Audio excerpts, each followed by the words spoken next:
The NFL trade deadline has come and gone, and my hope was that for the Vikings, they would be sellers and not buyers, because in particular, for guys like TJ Hawkinson or Jonathan Allen, and I know the tape would say or suggest that because the NFL, they all see film of every single body. There was no way in hell anybody was going to trade for Jonathan Allen.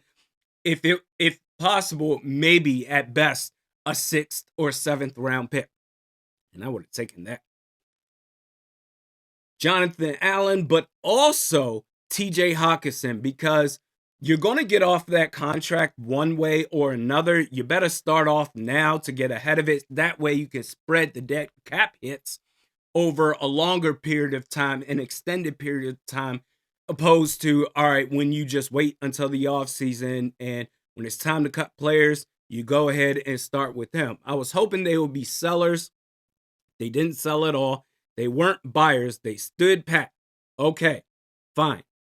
The team that this Vikings had going into the trade deadline is going to be the team remaining for the rest of the 2025 season. But just for S&Gs, folks, some notable names that got traded, and in one particular player's case was on the trade market.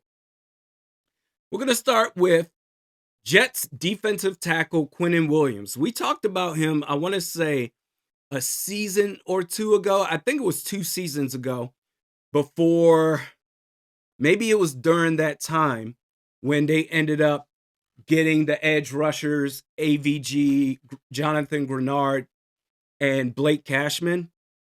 But before all that happened, I was like, man, you know what? Quinnen Williams on the Vikings would be great. He got traded today to the Cowboys in exchange for a first-round pick in next year's draft. So a first-round pick, and I'm all about being swayed the other direction if it's for a big name, but a big game to match the big name. Quinnen Williams, a first-round pick? I don't know. I probably would have agreed to that. I probably would be happy, elated about that if the Vikings were to make that trade. A first-round pick? Sure, why not? Your thoughts in the comments section below.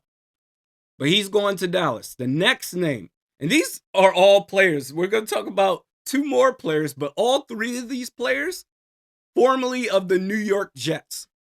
Just talked about Quinnen Williams. Now, Sauce Gardner, good player. Cornerback position, a position of need. I mean, really all you have back in the secondary to rely on at corner, especially Isaiah Rodgers, which really, I mean, he's had a pretty good season overall, a bit inconsistent though, to say the very least. But if you were to add Sauce Gardner to the mix, that secondary would be upgraded instantly.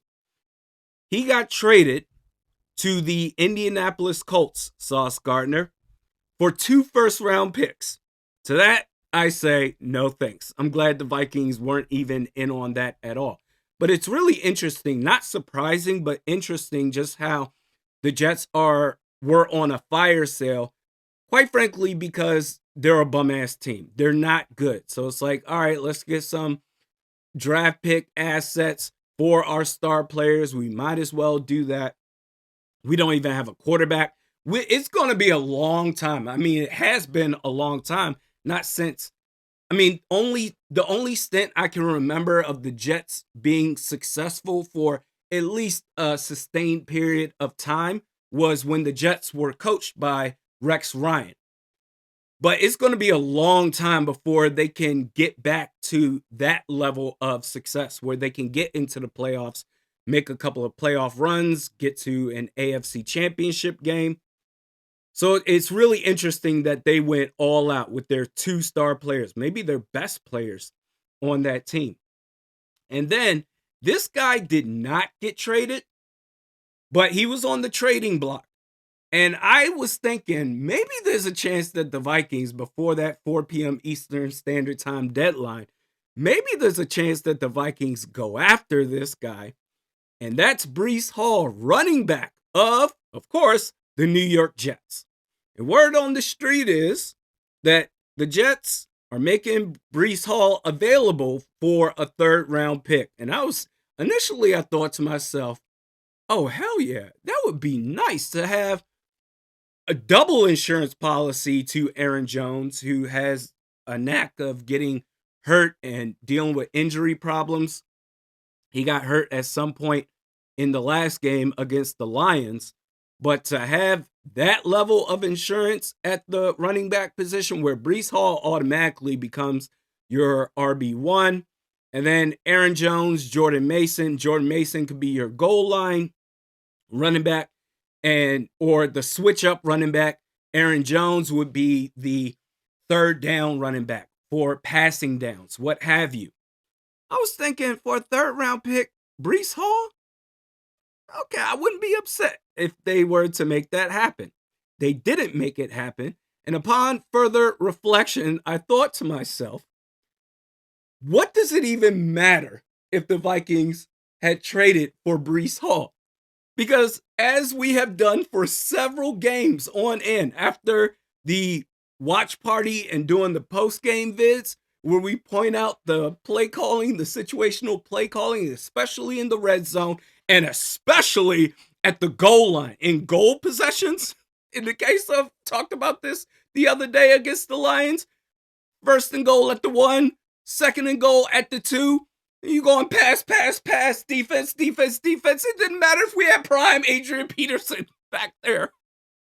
KLC will always try to find a way to say to himself, this is my time to shine. It's not about scoring points right here or getting a touchdown. It's about getting a touchdown with my signature on it.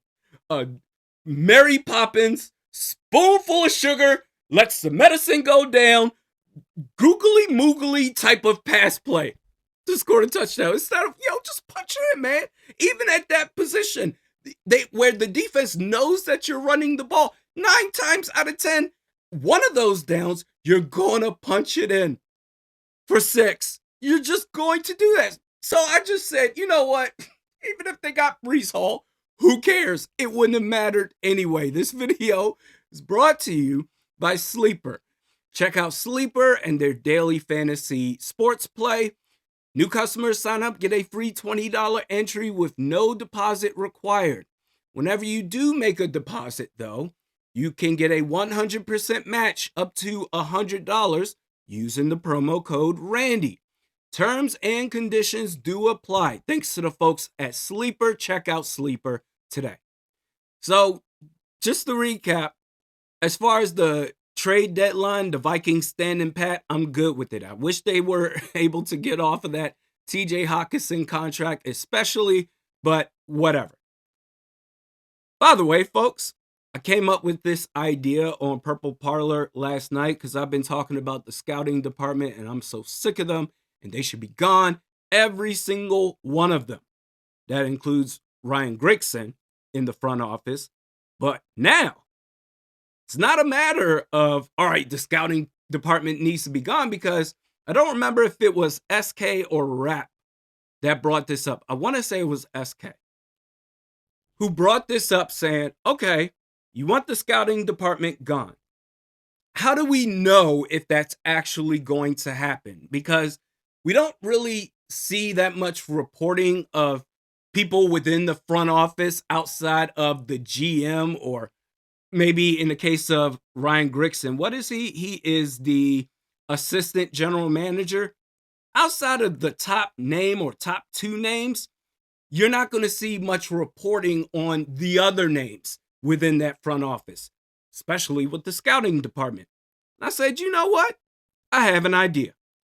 The team website for the Vikings, they have every single member, the coaching staff, as well as the front office staff. For the front office, we've got names. And going to the scouting department,